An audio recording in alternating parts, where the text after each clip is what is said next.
We see for the rest of this week. Those details coming up. Rob? Alex, thank you. With our region experiencing constant rainfall, well, lawn care and garden specialists say homeowners be mindful of overwatering your yard. Homes with automatic sprinkler systems, you should shut them down during these prolonged rainstorms and use a rain gauge and water sensors to maintain proper lawn irrigation. We spoke with the Good Earth Garden Center today about some tips for handling your yard during this unusually wet period. In an ordinary year, it would be perfectly adequate to handle the excess rain, and this year maybe not. Just be cognizant of your gutters and downspouts and where you may be picking up, low spots in the yard, maybe picking up excess water, and do what you can to kind of mitigate that.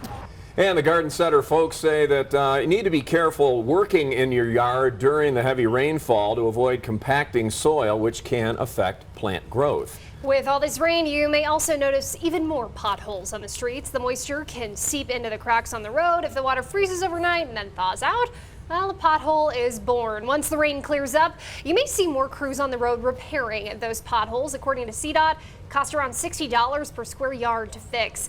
A reminder not to speed in a work zone and expect some delays. If you do want to report a pothole on highways or interstates, you can do so on the Go COS app or by calling the number on your screen, 719-385-ROAD.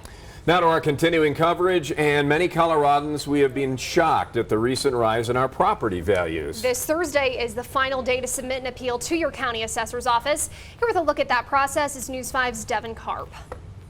It's no surprise to many Coloradans across the state to see how shocking their rise in property value has been. And Thursday, June 8th, is the last day to submit an appeal to the El Paso County Assessor's Office. The Assessor's Office says that residential properties in El Paso County rose on average 44%, and that could mean a larger mortgage payment and more property taxes. Those assessments were done by the county in an 18-month period from January 1st, 2021 to June 30th, 2022. I spoke with a mortgage loan offer who says that she's spoken with nearly 500 other homeowners in the last month, encouraging people to think about whether or not an appraisal could be right for them. It's everybody. So if you go in individually and look at your house, would it be worth that if you sold it back on June 30th, 2022? That's the question. It's not today's value. Today's value doesn't have any meaning at all to that assessment. It's back on June 30th, 2022.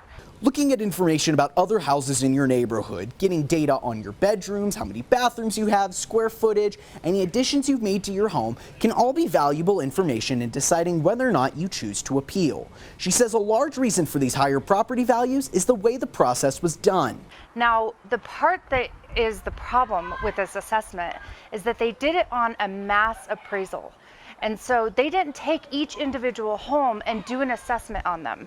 So if you want your home to be individually looked at and you think that it's $50,000 to $100,000 off, well then appeal it. There are two ways to submit an appeal. The final day to do so is Thursday, June 8th. You can do it online at the El Paso County Assessor's website or through the Notice of Value, which you should have received in the mail in May.